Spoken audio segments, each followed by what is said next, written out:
உயிர்த்தெழுந்த இயேசு கிறிஸ்துவின் வல்லமை ஊழியங்கள் வழங்கும் வசனப் பெட்டகம். இயேசுவே கர்த்தர். இயேசுவையே தேவன் ஆண்டவரும் கிறிஸ்துவுமாக்கினார். இயேசுவே ராஜாதி ராஜா, கர்த்தாதி கர்த்தா. கிறிஸ்துவே மரித்தோர் மேலும் ஜீவனுள்ளோர் மேலும் ஆண்டவர். கிறிஸ்துவே போதகரும் ஆண்டவருமாயிருக்கிறார். வசனப் பெட்டகத்தின் இன்றைய தின கருப்பொருள் தேவனின் அற்புதங்கள்.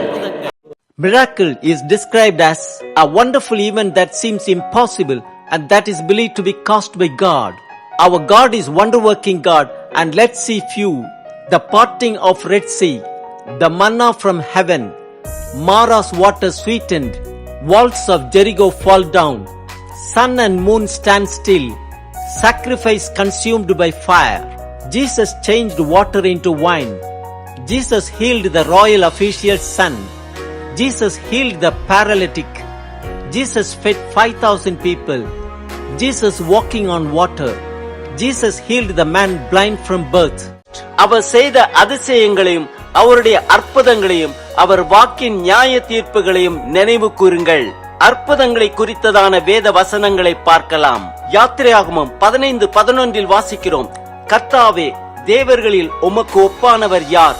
பரிசுத்தத்தில் மகத்துவம் உள்ளவரும் துதிகளில் பயப்படத்தக்கவரும் அற்புதங்களை செய்கிறவருமாகிய உமக்கு ஒப்பானவர் யார்?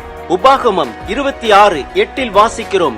எங்களை பலத்த கையினாலும் ஓங்கிய புயத்தினாலும் மகா பயங்கரங்களினாலும் அடையாளங்களினாலும் அற்புதங்களினாலும் எகிப்திலிருந்து புறப்பட பண்ணினவர்.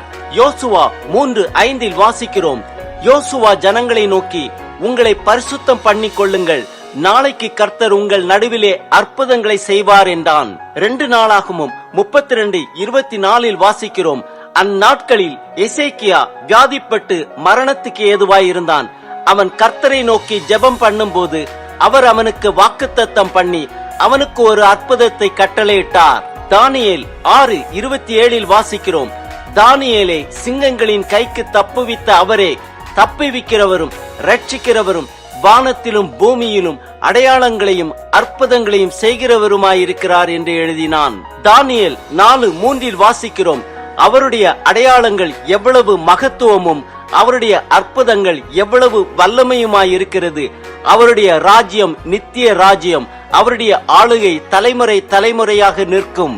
யோவான் 6:14 வாசிக்கிறோம்.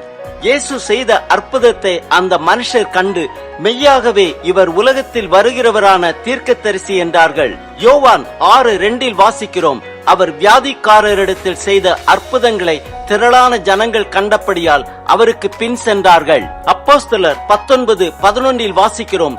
பவுலின் கைகளினாலே தேவன் விசேஷித்த அற்புதங்களை செய்தருளினார். அப்போஸ்தலர் 8:13 வாசிக்கிறோம். அப்பொழுது சீமோனும் விசுவாசித்து ஞானஸ்நானம் பெற்று பிலிப்பை பற்றி கொண்டு அவனால் நடந்த அடையாளங்களையும் பெரிய அற்புதங்களையும் கண்டு பிரமித்தான். அப்போஸ்தலர் 6:8 வாசிக்கிறோம். ஸ்தேவான் விசுவாசத்தினாலும் வல்லமையினாலும் நிறைந்தவனாய் ஜனங்களுக்குள்ளே பெரிய அற்புதங்களையும் அடையாளங்களையும் செய்தான். அப்போஸ்தலர் 2:19 வாசிக்கிறோம். அல்லாமலும் உயர வானத்திலே அற்புதங்களையும் தாழ பூமியிலே இரத்தம் அக்கினி புகைக்காடாகிய அதிசயங்களையும் காட்டுவேன். அப்போஸ்தலர் 2:22 வாசிக்கிறோம். இஸ்ரவேலரே, நான் சொல்லும் வார்த்தைகளை கேளுங்கள். நீங்கள் அறிந்திருக்கிறபடி நசரேயனாகிய இயேசுவை கொண்டு தேவன் உங்களுக்குள்ளே பலத்த செய்கைகளையும் அற்புதங்களையும் அடையாளங்களையும் நடப்பித்து அவைகளினாலே அவரை உங்களுக்கு வெளிப்படுத்தினார். 2 கொரிந்தியர் 12:12 வாசிக்கிறோம்.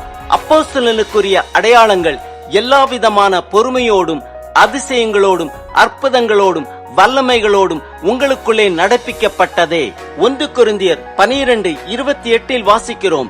தேவனானவர் சபையிலே முதலாவது அப்போஸ்தலரையும் 2வது தீர்க்கதரிசிகளையும் 3வது போதகர்களையும் பின்பு அற்புதங்களையும் பின்பு குணமாக்கும் வரங்களையும் ஊழியங்களையும் ஆளுகைகளையும் பலவித பாஷைகளையும் ஏற்படுத்தினார். 1 கொரிந்தியர் 12:10 வாசிக்கிறோம். வேறொருவனுக்கு அற்புதங்களை செய்யும் சக்தியும் வேறொருவனுக்கு தீர்க்க தரிசனம் உரைத்தலும் வேறொருவனுக்கு ஆவிகளை பகுத்தறிதலும் வேறொருவனுக்கு பற்பல பாஷைகளை பேசுதலும் வேறொருவனுக்கு பாஷைகளை வியாக்கியானம் பண்ணுதலும் அளிக்கப்படுகிறது. எபிரேயர் 2:4 வாசிக்கிறோம், அடையாளங்களினாலும் அற்புதங்களினாலும் பலவிதமான பலத்த செய்கைகளினாலும் தம்முடைய சித்தத்தின்படி பகிர்ந்து கொடுத்த பரிசுத்த ஆவியின் வரங்களினாலும் தேவன் தாமே சாட்சி கொடுத்ததுமாயிருக்கிற இவ்வளவு பெரிதான இரட்சிப்பை குறித்து நாம் கவலையற்று இருப்போமானால் தண்டனைக்கு எப்படி தப்பித்துக் கொள்வோம்? ஆம், தேவன் நம் வாழ்க்கையில் செய்த அதிசயங்களையும் அற்புதங்களையும் அனுதினமும் நினைவு கூறுவோம். எல்லா விதமான பொறுமையோடும் அதிசயங்களோடும் அற்புதங்களோடும் வல்லமைகளோடும் நமக்குள்ளே நடப்பிக்கும் அந்த வல்ல தேவனை சார்ந்து கொள்வோம்.